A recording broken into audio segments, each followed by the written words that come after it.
The Xbox brand has always had a tough time finding success in the Far East. The console brand was never as established as the PlayStation or Nintendo brands, and while there might be a number of reasons as to why, there's a severe lack of Japanese-friendly games on the Xbox event Xbox's Phil Spencer noted it. A lot of Japanese gamers really seem to like games such as Persona 5 or Naya, said Spencer in an interview with Play Asia in 2016 after Scalebound's cancellation. If we plan on doing better in the Japanese game market, we want to release games that the average Japanese gamer will really enjoy.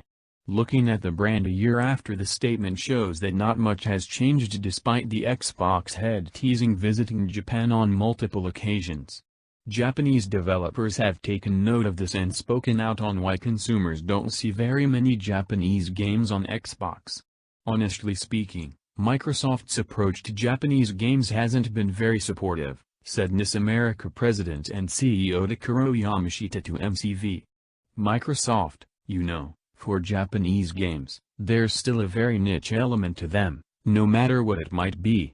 Microsoft also has a minimum order quantity for their games, and their whole structure isn't really geared toward niche games or smaller games like Japanese titles, so they're not really supportive of Japanese games or developers. Yamashita's explanation is also the reason why Xbox owners don't see a physical release for some smaller games, like Shovel Knight.